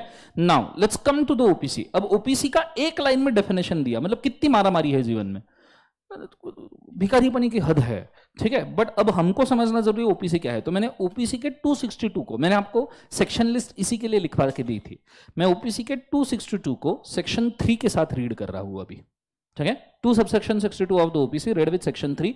बहुत परम ज्ञान तुम्हें प्राप्त होगा ओपीसी का, बहुत अच्छे से ध्यान दीजिएगा, चार्ट बहुत काम का है। सबसे पहली बात, ओपीसी का नाम लिखते कैसे है। आधे बच्चे सीए इंटर पास कर जाते हैं और उनको पता ही नहीं होता ओपीसी का नाम कैसे लिखते हैं। पब्लिक कंपनी के नाम में हम लिमिटेड लिखते हैं, प्राइवेट कंपनी के नाम में हम प्राइवेट लिमिटेड लिखते हैं, बोलो हाँ है ना। ओपीसी के नाम में हम लिखते हैं प्राइवेट लिमिटेड ब्रैकेट में OPC. This is how you should write the name of OPC. समझ में आए? बहुत सारे बच्चों को नहीं, कितने लोगों को नहीं पता था ये सबको मालूम था। सी सो दिस हैपन्स, तुम इंटर दे रहे हो तुम्हें नहीं पता, दिस क्वेश्चनेबल ना, क्योंकि ये तो फाउंडेशन में भी है अपने पास, हाँ है ना। So this thing you must know, क्योंकि आगे आर्टिकलशिप में अगर तुम गलती से एक आधी ऐसी मिस्टेक कर दोगे, प्रिंसिपल उसी दिन उठा के बाहर फेंक देगा, या एटलीस्ट तुमको ऑफिस बॉय बना देगा कि पानी वानी ला, चाय वाय ला। समझ में आ रहा है सबको, हाँ है ना। तो प्रॉपर नॉलेज होना जरूरी है। दूसरा, ओपीसी का एक मेंबर होना जरूरी है, इंडिविजुअल, वन इंडिविजुअल मेंबर। दूसरा, एक इंडिविजुअल नॉमिनी भी होना जरूरी है, वन इंडिविजुअल नॉमिनी। अब नॉर्मली हम इसको कहते हैं कि मेंबर नॉर्मली कोई पप्पा होगा, तो नॉमिनी उनका कोई ऑब्वियसली बच्चा ही होगा, ठीक है। अब इससे सवाल पैदा होता है कि क्या आप ओपीसी में, ये चार्ट को मैं थोड़ा सा काट दूंगा। मेरा सवाल यह है कि समझो there are 2 OPC, OPC 1 and OPC क्या बोले एक बार से 2। तो क्या एक ही बंदा 2 ओपीसी में, देखो मेंबर मतलब पप्पा और नॉमिनी मतलब बच्चा, तो क्या एक ही बंदा 2 ओपीसी में पापा हो सकता है? बोलो हाँ या ना। क्या एक इंडिविजुअल 2 ओपीसी में पप्पा हो सकता है? क्या 2 जगह पे आप पप्पा बन सकते हो? बोलो हाँ या ना। तो बन तो सकते हैं। ए भाई, जिंदगी पे मारो ऐसा छापा कि हर गली से आवाज आए, समझ में? ऐसा नहीं भाई, ये अलाउड नहीं है। सो आप पापा किसी एक ही जगह पे, समझ में आ रहा है, किसी एक ही जगह पे पापा बनना अलाउड है, बन सकते हैं, दैट इज डिफरेंट, ठीक है। दूसरी बात, कहीं एक जगह पे आप पापा हो तो किसी दूसरी जगह पे आप बच्चा बन सकते हो। जैसे ऊपर के चार्ट में देख लो, देखो दिस वन इज डिसअलाउड, पर अगर आप ऊपर के चार्ट में देखो, किसी एक जगह पे आप पापा हो तो दूसरी जगह पे बच्चा मतलब नॉमिनी बन सकते हो। किसी एक जगह पे नॉमिनी हो, दूसरी जगह पे बच्चा बन सकते हो, मतलब बच्चा बच्चा 2 नॉमिनी चलेगा। किसी एक जगह पे अगेन नॉमिनी हो, दूसरी जगह पे भी नॉमिनी, टेबल ही बेकार बनाया है, डिजाइनर क्या कर रहा था क्या मालूम, ठीक है, ध्यान देना। सो किसी एक जगह पे आप पापा हो, दूसरी जगह पे आप बच्चा बन सकते हो क्या? सब जन बोलो हाँ या ना। यस। किसी एक जगह पे आप बच्चा हो तो दूसरी जगह पे पापा बन सकते हो क्या? Yes, totally allowed. और किसी एक जगह पे आप बच्चा हो मतलब नॉमिनी हो तो दूसरी जगह पे भी नॉमिनी बन सकते हो क्या? तो आंसर है यस। नीचे के तीनों अलाउड है, नीचे के तीनों में कोई दिक्कत नहीं है, सिर्फ 2 जगह पे पापा नहीं, बाकी सब अलाउड। आइडिया क्लियर है मैं क्या कह रहा हूं? जोर से बोलो यस और नो। दूसरी बात, इनका एक रेसिडेंशियल स्टेटस भी होता है। कितने दिन इंडिया में रहना चाहिए? कितना दिन इंडिया में रहना चाहिए? 182 डेज इंडिया में रहना जरूरी है, ठीक है। ये भी आपने सुना ही होगा, क्लियर है कंसेप्ट। नेक्स्ट वाला, ओपीसी की मैक्सिमम लिमिट, इसको मैं हैशटैग स्मॉल लिख के छोड़ दूंगा। हैशटैग स्मॉल लिख के मैं यहां पे मतलब पढ़ा रहा हूं, पर हैशटैग स्मॉल मैंने क्यों किया है, इसका रेफरेंस स्मॉल कंपनी में आएगा, तो इसको जरा गौर से पढ़िए, ठीक है। ये काम में आने वाला है स्मॉल कंपनी में, ठीक है। तुमको एक बहुत बड़ा ज्ञान स्मॉल कंपनी में मिल सकता है, तुम भी अगर ध्यान दोगे तो। ओपीसी का maximum paid up capital 50 lakh allowed है, एंड मैक्सिमम टर्नओवर ओपीसी का 2 करोड़ हो सकता है। मैक्सिमम पेड अप कैपिटल कितना? जोर से बोले एक बार, 50 लाख, एंड मैक्सिमम टर्नओवर कितना? 2 करोड़। कंसेप्ट समझ में आ रहा है मैं क्या कह रहा हूं? जोर से बोलो यस और no. So paid up capital maximum 50 lakh, turnover maximum 2 crore, इतना ही ओपीसी का अलाउड है। यहां तक आइडिया क्लियर है? अगर आपने पेड अप कैपिटल 50 लाख के ऊपर लेके गए या आपका टर्नओवर 2 करोड़ के ऊपर गया, दोनों में से कोई एक कंडीशन भी आपने तोड़ा, please do understand very carefully, दोनों में से एनी वन इज ब्रोकन, कोई भी एक कंडीशन अगर आप तोड़ते हो, any one single condition is broken, तो आपको ट्रांजिशन मिलता है 6 मंथ्स का, और वो 6 मंथ्स में you have to compulsorily comply with the condition और कंपल्सरीली कन्वर्ट इनटू पब्लिक और प्राइवेट कंपनी। मतलब आपका पेड अप कैपिटल 50 लाख के ऊपर चला गया, आपका टर्नओवर 2 करोड़ के ऊपर चला गया। अच्छा, टर्नओवर भी कौन सा है? Average annual turnover, average annual turnover of 3 years, of कितना साल बोले एक बार? 3 ईयर। अगर आपका पेड अप कैपिटल तो एवरेज नहीं हो सकता, पर आपका पेड अप कैपिटल 50 लाख के ऊपर चला गया, average annual turnover of the 3 years ये 2 करोड़ के ऊपर चला गया, दोनों में से कोई भी कंडीशन ब्रेक हुआ, ठीक है, तो ऐसे सिचुएशन में आपको 6 मंथ्स ट्रांजिशन मिलेगा। 6 मंथ्स मतलब एक तो वापस से लिमिट में आ जाओ 6 महीने में, नहीं तो कन्वर्जन कर लो। मतलब मेरा पेड अप कैपिटल चला गया 70 लाख, तो मैं वो 6 महीने में वापस पेड अप कैपिटल 50 पे लेके आऊं। आइडिया क्लियर है मैं क्या कह रहा हूं? जोर से बोलो। या तो फिर मैं पब्लिक या प्राइवेट कंपनी में कन्वर्ट हो जाऊं। This is very essential condition. ये सेक्शन में डिफाइंड नहीं है, this is actually given in rule 6। This is actually given in rule 6। हो सकता है बहुत सारे बच्चे फर्स्ट टाइम ही सुन रहे होंगे, ठीक है, पर इसमें भी और डीप अंडरस्टैंडिंग बाकी है, तो सिर्फ सुनते रहिए। मुझे एक बार वापस से बताइए, कन्वर्जन कब करना है? दोनों में से कोई भी एक तोड़ा। कितना ट्रांजिशन है? 6 मंथ्स। 6 मंथ्स में एक तो कंडीशन कंप्लाई करो, नहीं तो कन्वर्जन करो। व्हाट इफ आपने दोनों के दोनों तोड़ दिए, both of the condition broken? इसका बहुत सटीक वर्डिंग दिया है। इसके वर्डिंग में लिखा है, if OPC breaks both the condition it will cease to become a company. Rule में ये वर्डिंग है, it will cease to become a company. Cease to become a company मतलब वो company as a company function करना बंद हो जाएगी। आपने दोनों एक साथ तोड़े, एक तोड़ा 6 महीना दिया, पर आपने दोनों एक साथ तोड़े, you will cease to become company. मतलब समझो आपने अभी पेड अप कैपिटल एक्सीड कर दिया 70 गया, आपको 6 महीना मिला ट्रांजिशन, और इमीडिएटली आपका टर्नओवर भी एक्सीड हुआ। तो जिस दिन आपका टर्नओवर एक्सीड हो गया, एवरेज एनुअल टर्नओवर, उस दिन आप कंपनी बनने से ही बंद हो जाती है। You cease to become a company. Once you cease to become a company, तो ऐसे सिचुएशन में आप तब तक काम नहीं कर सकते जब तक एज सुन एज पॉसिबल आप पब्लिक या प्राइवेट में कन्वर्जन नहीं करते। Are you understanding? तो अगर एक कंडीशन तोड़ा 6 महीने मिल रहे हैं, दोनों कंडीशन तोड़ा सीज, तब तक काम नहीं करना जब तक आप कन्वर्जन नहीं करते। Is it very clear? अच्छा, ये मैं बोल रहा हूं या कौन बोल रहा है? ये कौन बोल रहा है? Rule number 6। अच्छा, कन्वर्जन का आईएनसी, अब बहुत से ध्यान देना, मैं आईएनसी पुट करने जा रहा हूं। ओपीसी के आईएनसी, आईएनसी मतलब ई फॉर्म। आईएनसी ई फॉर्म कौन से चैप्टर का है बताओ? इनकॉर्पोरेशन चैप्टर का। तो अब देखो मैं आईएनसी पुट कर रहा हूं। जब आप ओपीसी की कोई भी थ्रेशोल्ड तोड़ो तो आईएनसी 5 आरओसी को फाइल करना है। कौन सा आईएनसी फाइल करना है? 5। किसको फाइल करना है? आरओसी। कि भैया हमने एक कंडीशन तोड़ा या दोनों कंडीशन तोड़ा, नहीं तो आरओसी को कैसे पता चलेगा तुमने तोड़ा करके? अब बच्चे यहां पूछते हैं, सर अगर हमने आईएनसी 5 फाइल नहीं किया तो पेनल्टी। अगर तुमने फाइल नहीं किया तो क्या लग जाएगा? पेनल्टी। कन्वर्जन तो होगा ही, पेनल्टी भी लगेगी, तो उससे अच्छा तो फाइल कर दो। क्लियर है? और जब आप आईएनसी फाइल करोगे और आपको लगता है आपने कन्वर्जन करना कंपलसरी है, तो आईएनसी 6 फाइल करना है कन्वर्जन के लिए। सो 5 काय के लिए है? थ्रेशोल्ड तोड़ने के लिए। सब जन बोलो, 5 काय के लिए है? थ्रेशोल्ड तोड़ना। थोड़ा सा लिंक भी कर सकते हो, मतलब ऑड लिंक है। 50 लाख का कैपिटल तोड़ा तो आईएनसी 5 55, समझ में आ रहा है? तो थोड़ा सा लिंक कर सकते हो। तो कंडीशन तोड़ा आईएनसी 5 और कन्वर्जन करना है आईएनसी 6। क्लियर है कंसेप्ट सबको? है ना? जोर से बोलो यस और नो। यहां तक आइडिया क्लियर है? सबको समझ में आ रहा है मैं क्या कह रहा हूं? Everybody understood this very clearly? बोलो हाँ या ना। चलो, ये हो गया आपका ओपीसी का थ्रेशोल्ड। पर हैशटैग स्मॉल भूलना मत। हैशटैग स्मॉल भूलने का नहीं। पूछो क्यों? जब मैं स्मॉल कंपनी बताऊंगा आपको, स्मॉल कंपनी के लिमिट्स में बताऊंगा। स्मॉल कंपनी की बेसिक लिमिट 50 लाख और 2 करोड़ से शुरू होती है। सो उस वक्त ये काम में आएगा, ठीक है? सो डोंट वरी, सिर्फ फिलहाल याद रखना 50 लाख और 2 करोड़ स्मॉल कंपनी में काम में आएगा। कहां काम में आएगा बोले एक बार? स्मॉल। यहां तक आइडिया क्लियर है मैं क्या कह रहा हूं? जोर से बोलो sir. No. Next one, restriction on business. OPC 2 type के बिजनेस नहीं कर सकता। कौन कौन से? सेक्शन 8 कंपनी नहीं हो सकता, मतलब चैरिटेबल ऑर्गेनाइजेशन। एक आदमी कितना चैरिटी करेगा? समझ में आ रहा है? और दूसरा एनबीएफसी नहीं हो सकता। What is NBFC? Non banking financial company. Any example? Bajaj finance. तो क्यों ऐसा? मेरे को लॉजिक बताइए। सी, विदाउट लॉजिक याद रखने के लिए बोलूंगा भी नहीं और रखना भी नहीं चाहिए। व्हाई? क्यों ओपीसी को एनबीएफसी क्यों नहीं अलाउड? क्यों नहीं अलाउ किया गया किसी पर्सन को, एक इंडिविजुअल को एनबीएफसी बनाना? बोलो मुझे एक बात बताओ, बजाज फाइनेंस इंडियन मार्केट में आने की वजह से इंडियन मार्केट का क्या हाल हुआ है? थोड़ा सोच के बोलना। इसके 2 इफेक्ट्स है। बजाज फाइनेंस जैसा एनबीएफसी जब इंडियन मार्केट में इंट्रोड्यूस हुआ, इसका फर्स्ट इफेक्ट यह है कि लोगों को एम्पल अमाउंट में फाइनेंस अवेलेबल हुआ। मतलब वो कंपनी ऐसा है कि किसी भी चीज को ईएमआई में कन्वर्ट कर देता है। कल तुम 10 रुपए का कैडबरी परचेस करो, पे 1 rupees each month for 12 months. This is Bajaj finance. तुमको जिंदगी में तुम्हारी गर्लफ्रेंड जितनी याद नहीं करती उतना बजाज फाइनेंस याद करता है। हेलो सर, मैं बजाज फाइनेंस से बात कर रही हूँ, आपको 2 लाख का लोन दिया जा रहा है, समझ में आ रहा है? बोलो हाँ है ना।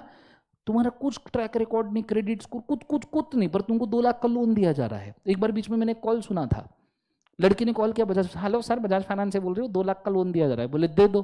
तो बोले सर आपको लोन की जरूरत क्यों है? बोले दारू पीने के लिए। बोले सर हम नहीं देते। तो बोले कॉल मत करना वापस से। तो बजाज फाइनेंस कॉल कर करके लोन देते हैं, कर करके। ये एक असर है, एक इफेक्ट है मार्केट का कि भाई हर चीज को ईएमआई में कन्वर्ट करेंगे, हर चीज को लोन में कन्वर्ट करेंगे। पर इसका दूसरा इफेक्ट भी है। बजाज फाइनेंस के लोन्स के वजह से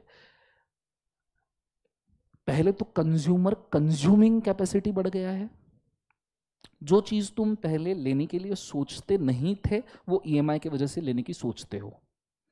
दूसरा इसका साइड इफेक्ट ये है कि बजाज फाइनेंस इतने लोन बांटता है जिससे एग्जिस्टिंग बैंकिंग स्ट्रक्चर को डैमेज हो रहा है। क्योंकि पहले तो सिर्फ बैंक से लोन बांट रहे थे और बजाज फाइनेंस इतने अग्रेसिवली लोन बांट रहा है जीवन के अंदर कि भैया एग्जिस्टिंग बैंकिंग कंपनीज उसको कम्पीट कर ही नहीं पा रही। बैंकिंग कंपनीज उसको कम्पीट नहीं कर पा रही। You cannot, nationalise bank cannot compete with Bajaj finance. जब नेशनलाइज, मतलब मेरे साथ में केस हुआ है, when I was going for the loan, मैंने एक बजाज फाइनेंस से लोन करवाया कमर्शियल, तो मेरा 2-3 जगह पे केस चल रहा था। तो बैंकिंग कंपनी ने हाथ खड़े कर दिए, सर हमारा छोड़ दो, बोले आप बजाज फाइनेंस से ही करवा लो। क्योंकि वो कुछ जगह पे रिस्क भी ले लेता है। तुम्हारे डॉक्यूमेंटेशन 19-20 होंगे, बजाज फाइनेंस तुम्हें लोन दे देगा, पर तुमको नेशनलाइज बैंक लोन नहीं देगा। क्लियर है concept? And that's why people also go for the NBFCs. तो ये साइड इफेक्ट है, इससे बैंकिंग कंपनी को डैमेज होता है, बैंकिंग सेक्टर को डैमेज होता है। कंसेप्ट समझ में? अब अगर आप ओपीसी को एनबीएफसी करना अलाउ करोगे तो हर हाई नेटवर्थ इंडिविजुअल इंडिया का जिसके पास 25 करोड़ से ऊपर का पैसा है वो हर खुद का एनबीएफसी खोल के बैठ जाएगा। और अगर हर गली नुक्कड़ चौराहे में एनबीएफसी खोलेगा तो इंडियन बैंक क्या करेगा? और आपको शायद नहीं पता, 1973 में इंडिया का फर्स्ट नेशनलाइजेशन ऑफ बैंक हुआ था इंदिरा गांधी के राज में। 14 बैंक्स को नेशनलाइज किया गया था इंदिरा गांधी के राज में। 1994 में सेकंड नेशनलाइजेशन हुआ और 6 बैंक्स का, टोटल 20 बैंक्स नेशनलाइज थे। उसमें से 2 मर्ज होकर बना पंजाब नेशनल बैंक, जिसको नीरव मोदी ने लूट लिया। समझ में आ रहा है? 12,000 करोड़ से, हाँ है ना? फिर भी उसका कुछ नहीं फटा, पंजाब नेशनल अभी भी चल रहा है। वो बोले हमारे पास बहुत पैसा है, नीरव मोदी लेके गया तो क्या हुआ, अभी भी वो चल रहा है। 19 नेशनलाइज बैंक आज के डेट में है। और आप कभी भी रिव्यू उठा के देख लो, फ्रॉम 1994 इंडिया का जीडीपी एंड नेशनलाइज बैंक का ग्रोथ रेट, ये दोनों मैच होते हैं। हार्डली 0.2 0.3 बेसिस पॉइंट का डिफरेंस होता है। जो इंडिया का जीडीपी होता है वही आपका नेशनलाइज बैंक का नियर टू ग्रोथ रेट होता है। तो इससे एक इक्वेशन बन गया कि अगर देश को ग्रो करवाना है तो बैंकिंग सेक्टर को ग्रो करवाना पड़ेगा।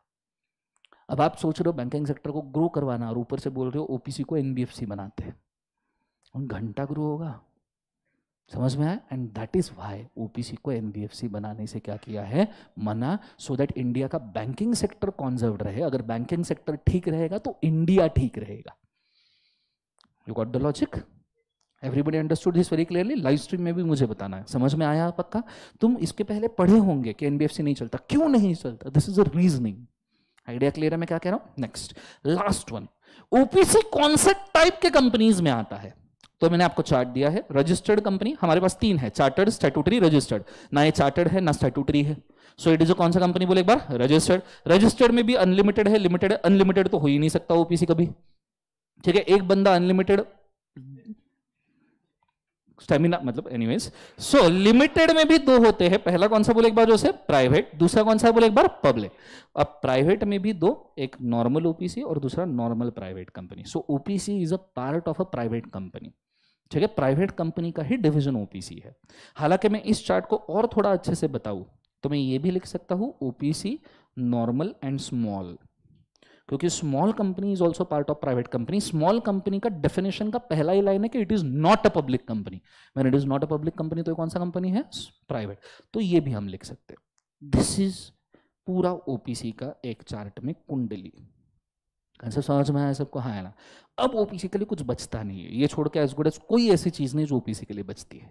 आइडिया क्लियर है बच्चों? मैं क्या कह रहा हूँ? जोर से बोले सर। नो, मैं चाहूंगा ये जो मैंने मार्किंग की है फटाफट कर लो 2 मिनट के अंदर, ठीक है? आगे बढ़ते हैं फिर। समझ में आ रहा है क्या? कृपया कमेंट करके बता दीजिएगा। सबको फेस टू फेस में समझ में आ रहा है? चलो good.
Sure, done guys. Everybody.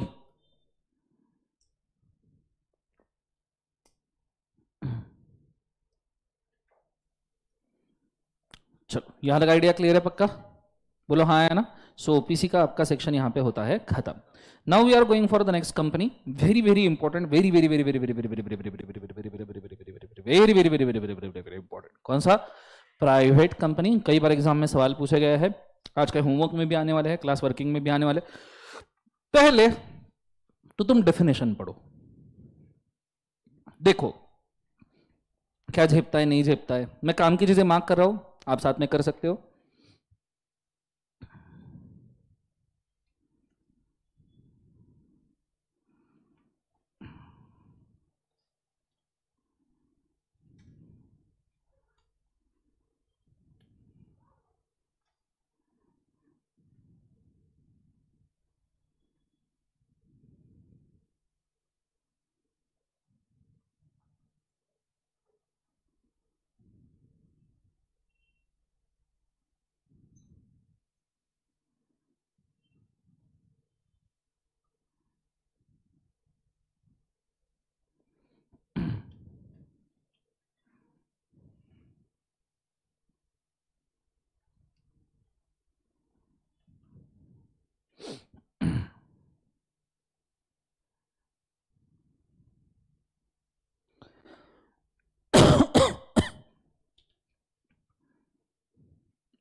Marking करना है कर लीजिए.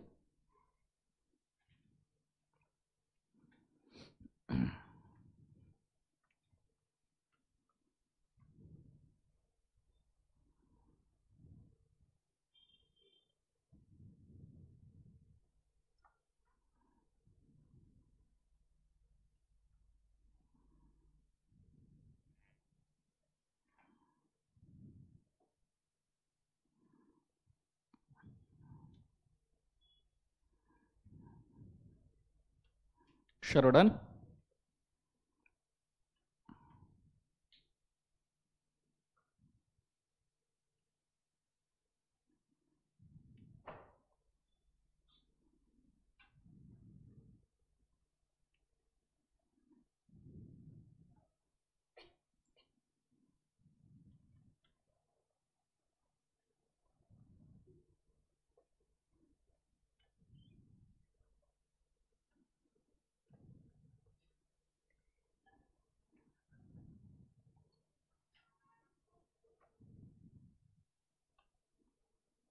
Sure, done guys.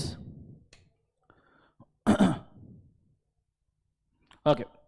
अब प्राइवेट कंपनी का तुमने डेफिनेशन पढ़ लिया होगा पूरा का पूरा, बट प्राइवेट कंपनी का डेफिनेशन याद करना जरूरी है. क्या करना जरूरी है बोले एक बार उसे याद. तो पहले तो put your hands up in the air. एक ही चलेगा, एक ही का काम है. ओके, सो मेरे साथ में एक्शन करना सबने. Ready? A company buys A. Madam, a company buys A. बोलो. ओ ए मतलब article of association. So company buys A O A. Transfer of shares restricted. समझ में आ रहा है सबको? हाँ है ना? सो आप से company buys A O A. Live stream में भी मेरे को एक्शन दिख रहे हैं सबके, और अच्छे वाले करो ना लायक हो. So company buys A O A. Transfer of shares restricted. हम दो, हमारे 200. Very good very good. तुम्हारी वजह से 140 करोड़ हुए अपन. हाँ. सो कंपनी वाइज का एक बार A O A. Transfer of share restricted. हम दो, हमारे 200. समझ में आ रहा है? Joint holding. कौन सा होल्डिंग? अपन एक्शन ज्वाइंट की कर रहे हैं, पर ये वो ज्वाइंट नहीं है. ज्वाइंट मतलब 2-3% मिलके. सो ज्वाइंट होल्डिंग बोलो क्या है? अरे मैडम क्या? हाँ बहुत बढ़िया. सो ज्वाइंट होल्डिंग बोलो क्या है? Will be calculated as 1. अब डेफिनेशन 2 उंगलियों से 1 उंगली पे शिफ्ट हो गई है। समझ में आ रहा है सबको? हाँ। सो एक बार वापस है, कंपनी वाइज क्या है? A O A, transfer of shares restricted, हम दो हमारे 200, joint holding will be calculated as 1, present, past, future नहीं, भविष्य बता रहे जीवन में यहाँ पे कि ग्रामर की क्लास चल रही है, प्रेजेंट पास्ट फ्यूचर, ये कौन सा फ्यूचर हो? कम डेफिनेशन पढ़ा ना जीवन में तुमने, कुछ तो रिलेवेंस लो। फ्यूचर बोले, कंपनी बाय क्या है बोले एक बार? A O A, transfer of share restricted, हम दो हमारे 200, joint holding will be calculated as 1, present, past, employees will not be counted. अब ये कौन से एम्प्लॉइज है? जो शेयर होल्डर्स भी है, उनको हम मेंबर्स में काउंट नहीं करते, ठीक है। एंड इन्विटेशन टू पब्लिक, ऐसे किसी को भी नहीं बुलाने का, ठीक है। सो इन्विटेशन टू पब्लिक, बुलाती है मगर जाने का, so invitation to public is not allowed. Concept समझ में आ रहा है सबको? हाँ ना। एक बार वापस से क्या है?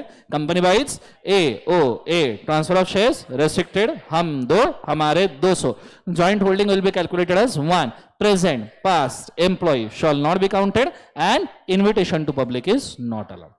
आइडिया क्लियर है मैं क्या कह रहा हूं? जोर से बोलो सर। नो, आप ऐसी की ऐसी डेफिनेशन पुट कर सकते हो। तुम अगर थोड़ा सा फॉर्मेट ध्यान रखो तो ध्यान देना बहुत अच्छे से। पहले एक सिंगल लाइन, तुमको डायरेक्ट क्वेश्चन आया तो पहले एक सिंगल लाइन लिखना है, private company means paid up share capital as may be prescribed. जो भी paid up share capital prescribe किया है उतना होगा। अब पहले ये paid up share capital private company का 1 लाख हुआ करता था। कितना लाख हुआ करता था? 1 लाख। अभी वो पेड अप शेयर कैपिटल का रिक्वायरमेंट नहीं है, जो भी गवर्नमेंट बोलेगा उसके हिसाब से चेंज हो सकता है।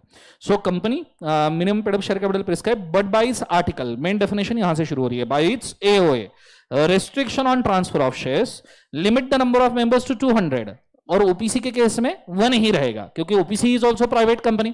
फिर उसके नीचे देखो जॉइंट होल्डिंग की बात की है, 2 और मोर पर्सन होल्डिंग 1 और more share is a joint holding will be calculated as 1। फिर उसके बाद में एम्प्लॉयमेंट की बात की है, present employ, past employ, formerly in been employment shall not be क्या बोले एक बार से included, and invitation to public is not allowed. मतलब 3 एक्चुअल मेन पॉइंट्स 3 ही है, restriction on transfer of shares, limit the number of members, and invitation to public is not allowed। और जो number of members आप limit कर रहे हो उसके लिए 2 क्लैरिफिकेशन है कि भैया जॉइंट होल्डिंग को 1 मानो और एम्प्लॉइज को मानो ही मत। क्लियर है? सो मेन पॉइंट्स कितने हैं? 3, और सेकंड पॉइंट में 2 एक्सप्लेनेशन है। आइडिया क्लियर है? तो तुम इस डेफिनेशन को जैसा का वैसा रिसाइड कर सकते हो। सिंगल लाइन में हम क्या लिखेंगे? Private company means as per prescribe capital and by its क्या एक बार एओए। फिर पॉइंट नंबर 1 में क्या लिखेंगे? Restriction on transfer of share. Point number 2 में maximum number of members 200 except for OPC.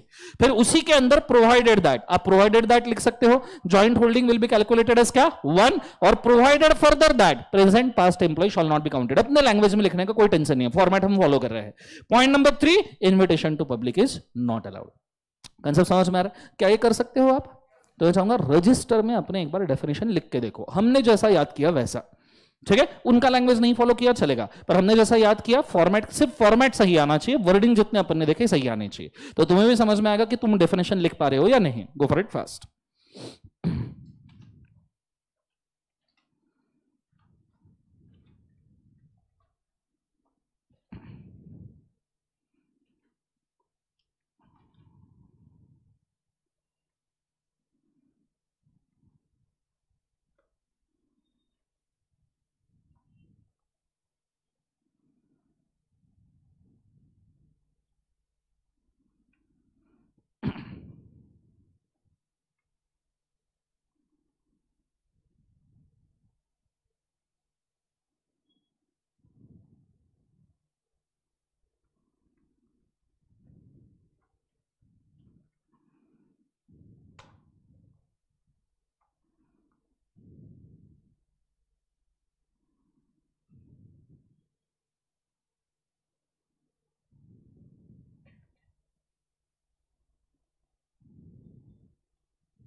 Format में लिखना जम रहा है, ठीक है। मेन 3 पॉइंट्स, बाकी वर्डिंग नॉर्मल अपने भी यूज किए, कोई दिक्कत नहीं, ठीक है। एक बार चेक कर लो, आपने डेफिनेशन का लिखा, private company means a company having prescribed share capital and by it's AOA, bye its article of association. अब नॉर्मली एग्जाम में आपने शॉर्ट फॉर्म यूज नहीं करना है, तो you can write the word article, पूरा आर्टिकल ऑफ एसोसिएशन भी नहीं, सिर्फ आर्टिकल लिखा तो भी चलेगा। मेमोरेंडम ऑफ एसोसिएशन के लिए मेमोरेंडम लिखा तो भी चलेगा। So by its article, point number 1, restrict the transfer of shares. Point number 2, maximum number of members will be 200 bracket में एक्सेप्ट फॉर ओपीसी। ये बहुत सारे बच्चे भूले होंगे कि ब्रैकेट में एक्सेप्ट ओपीसी लिखना है, ठीक है। फिर उसके नीचे provided that joint holding will be calculated as 1, और उसके नीचे provided further that present and past employ shall not be counted. फिर point number 3, invitation to public is not allowed. आपने ऐसा भी लिखा तो भी पूरे मार्क्स मिलेंगे, क्योंकि हम कुछ गलत नहीं कर रहे, कंटेंट सही प्लेस कर रहे हैं। कॉन्सेप्ट समझ में आया पक्का? हाँ है ना? पर अब डेफिनेशन को याद रखना एंड डेफिनेशन को समझना 2 अलग टास्क है गाइस। तो अभी मैं आपको डेफिनेशन को समझाता हूं, ठीक है, कि व्हाट इज अ रिपरकशन, जो लैंग्वेज यूज किया है उसका असर क्या है, उसका मतलब क्या है, ध्यान देना। पहली बात, ये आपका चार्ट है, इसको मैंने बाइट से वो लिख दिया और 3 पॉइंट पुट कर दिया अपने 1 2 3, जो अपने डेफिनेशन के 3 पॉइंट्स है ना मेन, वो मेन 3 पॉइंट्स मैंने 1 2 3 करके पुट कर दिया, और एक एडिशनल ब्लॉक मैंने बनाया है जो डेफिनेशन में नहीं है पर तुम्हें पता होना चाहिए। दिस इज एक्स्ट्रा वन, ठीक है। नाउ बाय से हुए सबसे पहला है restrict the transfer of shares. क्या वर्ड यूज किया है? सब जन बोलो, क्या वर्ड यूज किया है?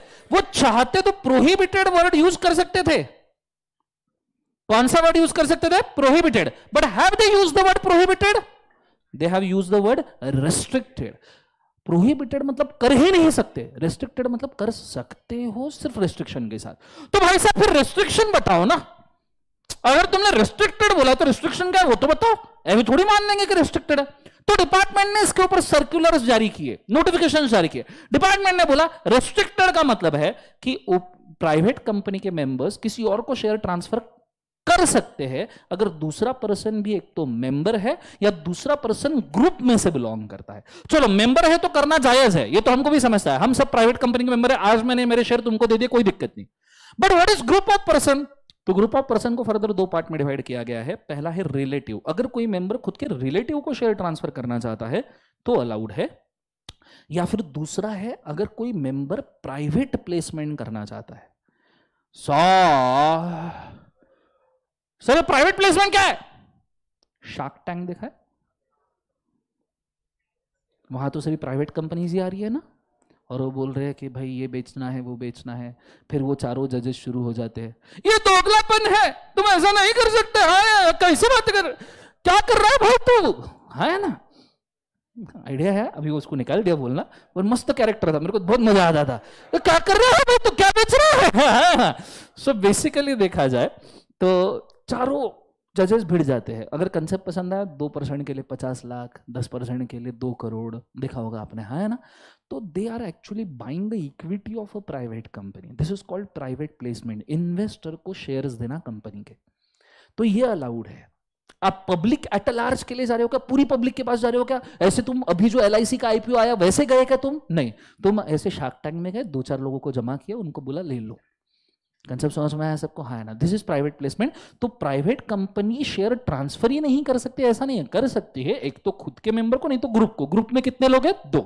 एक कौन? रिलेटिव, और एक कौन? Shark tank. मतलब प्राइवेट प्लेसमेंट। हालांकि प्राइवेट प्लेसमेंट हमें प्रोस्पेक्टस चैप्टर में आएगा, सेक्शन 42, उसमें हम देखेंगे ही, ठीक है, डोंट वरी। प्रोस्पेक्टस कहां से कहां तक है? 42 से ना, मस्त मस्त।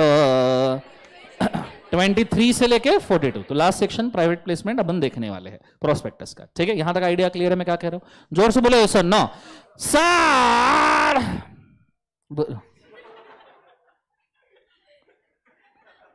Good one, good. हाँ सो, पर अच्छी आवाज थोड़ी सी।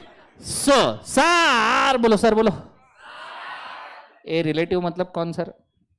वही जो पूछते हैं कौन से कॉलेज से CA कर रहा है, बोलो। हाँ वो होता है ना, हाँ है ना, कि तुम घर में बैठे हो, सब मस्त नाश्ता पानी अच्छे से चल रहा है, फिर एक आधा रिलेटिव आके बैठा रहता ना, रिलेटिव, हाँ ना, फिर पूछता है और तेरा क्या चल रहा है? तुम बोलते हो मैं CA कर रहा हूँ। फिर बोलता है कौन से कॉलेज? उठ यहाँ से, उठ, खाना छोड़ साले, भिखारी आदमी, हाँ है ना। तो ऐसे गुस्सा आता है कि एक आधा मतलब बम लू मस्त, इसको बांधू अंतरिक्ष में छोड़ दू, ये सुनो। तो बेसिकली अगर देखा जाए तो दैट इज अ रिलेटिव, ठीक है। ये तुम्हारी डेफिनेशन नहीं, पर कंपनीज एक्ट का सेंटिमेंट अलग है। अब हम रिलेटिव समझते हैं। Relative is defined in 2 subsection 77, P Q R. P हम 272 तक पहुंच गए थे, क्यू पर से हार्डली कोई डेफिनेशन बनेगी। अब क्वीन के डेफिनेशन थोड़ी देंगे जीवन में, हाँ ना। सो उसके बाद में क्या बचता है, आर, दैट इज रिलेटिव। तो रिलेटिव 277 याद रखने का तरीका सिंपल, रिलेटिव रहते हैं 7-7। सब जन बोलो, रिलेटिव रहते हैं 7-7। समझ में आ रहा है सबको, हाँ है ना। 2 सबसेक्शन कौन सा, 7। अब रिलेटिव में कौन कौन आता है? सबसे पहले बंदा। बंदा खुद का रिलेटिव नहीं होता, पहले बंदा।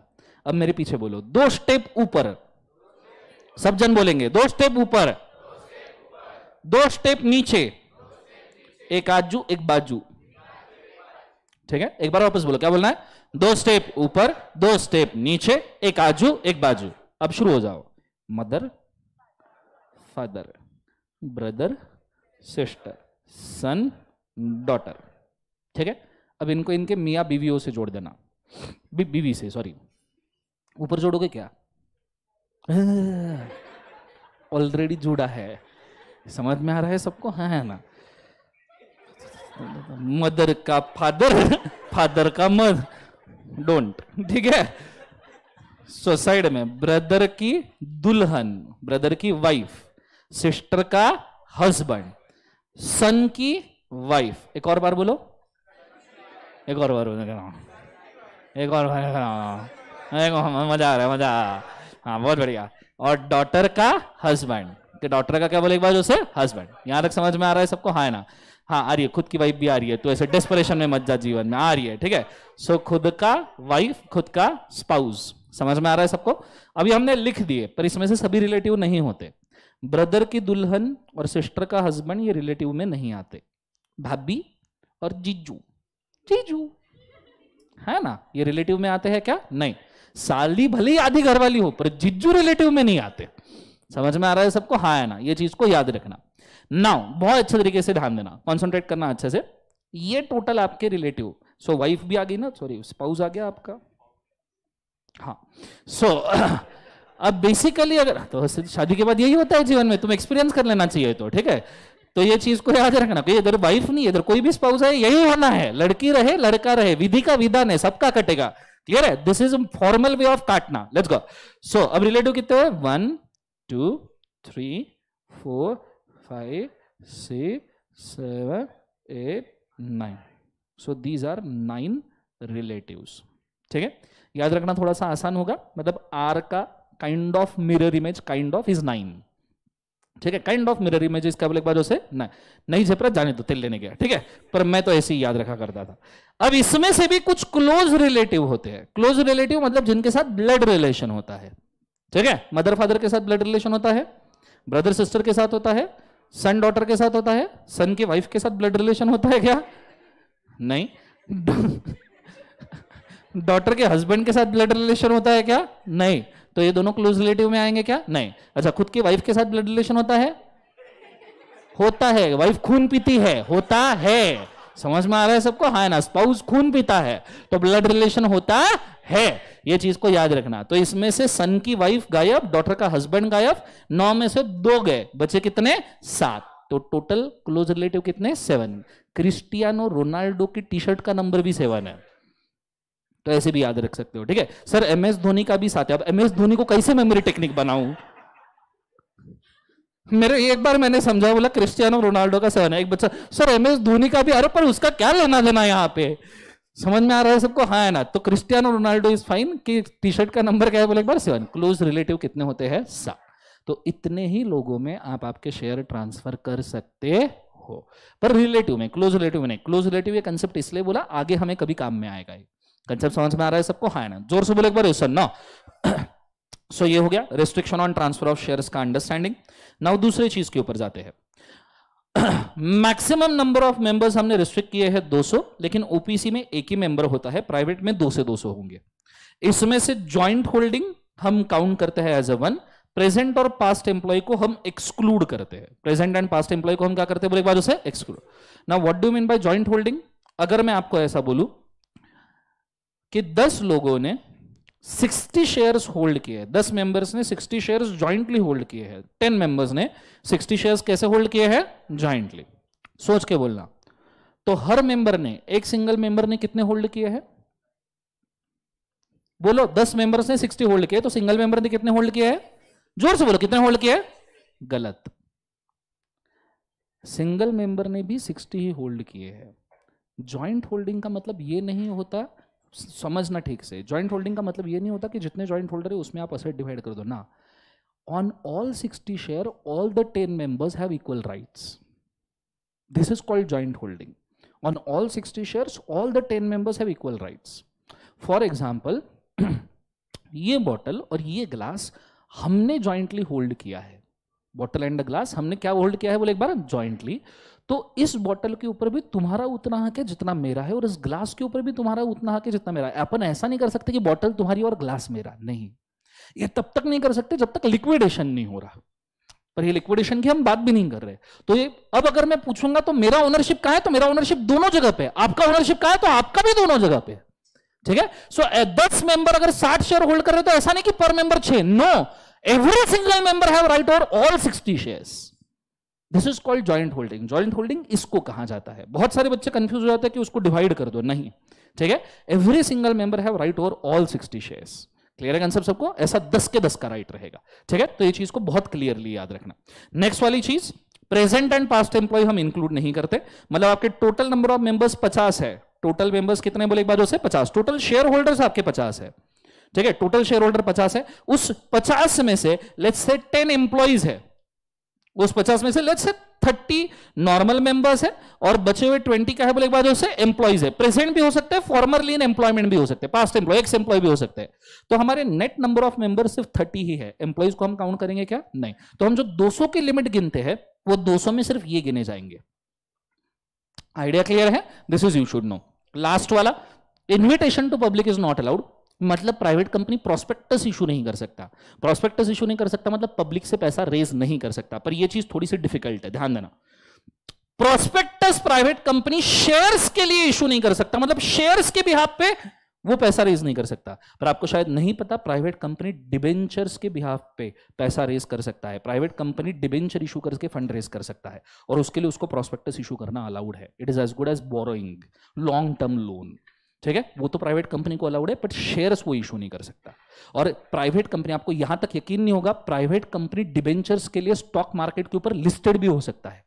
तो आप बीएससी एनएससी के ऊपर कभी डिबेंचर ट्रेड करो ना, तो आपको कई सारी प्राइवेट कंपनीज देखेंगी जिनके डिबेंचर पर डिबेंचर कोई ट्रेड नहीं करता क्योंकि उसकी प्राइस चेंज नहीं होती, तो मार्केट मैनिपुलेशन का कोई गेन नहीं है। क्लियर है? बट प्राइवेट कंपनी डिबेंचर्स के लिए लिस्टेड भी हो सकता है। क्लियर है? लोन के लिए, डिबेंचर्स के लिए। समझ में आया पक्का? हाँ ना? जोर से बोलो यस और नो। लास्ट वाला, नंबर ऑफ डायरेक्टर्स, ये डेफिनेशन का पार्ट नहीं है पर हमें पता होना चाहिए। मिनिमम 2 डायरेक्टर्स प्राइवेट कंपनी में जरूरी है। मैक्सिमम कितने हो सकते हैं? 15। 15 के ऊपर भी जा सकते हैं, पर वो सीए इंटर का कंटेंट नहीं है। That is the content of CA final.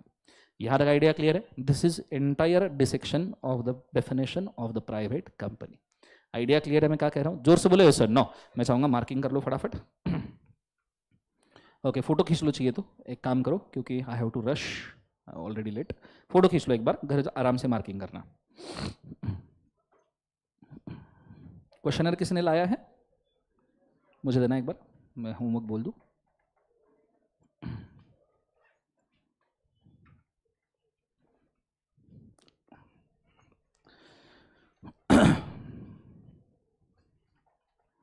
Okay, so questionnaire में से आपको जो सॉल्व करना है वो क्वेश्चन में बोल रहा हूं। कल का होमवर्क किया है ना सबने? चलो बहुत बढ़िया। अभी क्लास के अंदर हम क्वेश्चन नहीं ले रहे, कल से हम नियरली क्लास के अंदर भी क्वेश्चन सॉल्व करना शुरू कर देंगे। तो मेरे नजर के अंदर आप क्वेश्चन सॉल्व करोगे, अल्टीमेटली आपको असर दिखना भी शुरू हो जाएगा। ठीक है? ओके, पेज नंबर है आपका 1.3 क्वेश्चनर का। पेज नंबर क्वेश्चनर का 1.3। प्रैक्टिस मैनुअल का सवाल आपको दिखेगा, स्पार्कल इन्फोटेक वाला। ठीक है? प्रैक्टिस मैनुअल का क्वेश्चन है, पीएम लिखा हुआ है, स्पार्कल इन्फोटेक 1.3 दिख रहा है सबको? वो वाला। और उसके ऊपर 1.3 पे ही ऊपर explain clearly meaning of private company लिखा हुआ है, वो वाला। ठीक है? 2 ही क्वेश्चन आज के हैं। ओपीसी का आई गेस कोई है नहीं अपने पास सवाल। ठीक है, फिलहाल आज के लिए 2 ही क्वेश्चन होंगे, ठीक है। चलो आज के लिए हम इतना काफी करते हैं गाइस, ठीक है, because this is the Monday today. अच्छा, कल से सब जन ध्यान दीजिएगा, लाइव स्ट्रीम में जितने लोग जुड़े हुए हैं वो खास करके ध्यान दीजिएगा, विजय सर के क्लास को 3 दिन छुट्टी है, ठीक है। विजय सर के क्लास को 3 दिन छुट्टी है, तो कल हम नियरली लाइव स्ट्रीम 12 बजे शुरू करेंगे और हम नियरली 1.5 घंटे के या 2 घंटे के 2 सेशंस लेने की कोशिश करेंगे, बिकॉज विजय सर वापस आने के बाद मैं 3 दिन छुट्टी पे हूं, तो उसके नेक्स्ट 3 लेक्चर्स मुझे कवर करने हैं, तो हम 2 क्लासेस कवर करने की कोशिश करेंगे, एटलीस्ट 3 आवर्स, ठीक है, तो जिससे आपका सिलेबस लाइन पे आ जाए। और जब मैं छुट्टी पे भी जाऊंगा, मैं 2 चैप्टर ऐसे सोच के रखे हुए हैं, जो चैप्टर्स आपको मैं लेक्चर स्ट्रेट अवे दे दूंगा, आप चाहो तो देखो, चाहो तो ऑप्शन में छोड़ दो। 2 चैप्टर्स है, general clauses act as you know, उसके 2 लेक्चर्स है, और डिपॉजिट उसके 2 लेक्चर है। मैं अगर छुट्टी पे जाऊंगा तो वो भी मैं आपको देके रखूंगा, सो दैट अगर आप छुट्टी में भी देखना चाहो विजय सर के लेक्चर्स के एक्स्ट्रा होने वाले उससे भी ज्यादा, तो आप वो देख सकते हो, ठीक है। वो टॉपिक्स आपको डिपेंड है प्रिपेयर कैसे करना चाहते हो, क्योंकि दोनों टॉपिक में कोई दम नहीं है। अब जेंडर के डेफिनेशन फास्ट ट्रैक बैच में तो नहीं सिखाएंगे अपन, या सेंट्रल गवर्नमेंट के डेफिनेशन फास्ट ट्रैक बैच में सिखाना is not worth it, clear है। तो इसलिए 2 टॉपिक मैंने डिवाइड किया है, वो कृपया एक बार देख लीजिएगा, ठीक है। आज के लिए हम इतना काफी करते हैं। Solve for today, have a nice day, thank you, बोलो अच्छा, जोर से बोलो, चलो good day, God bless you guys. कल 12 बजे, हाँ एवरीवन 12 बजे लाइव स्ट्रीम में, कृपया टाइमिंग एक बार लिख दो तो मैं कंफर्म हो जाऊं कि आपको टाइमिंग पता है। कल 12 o'clock, ठीक है।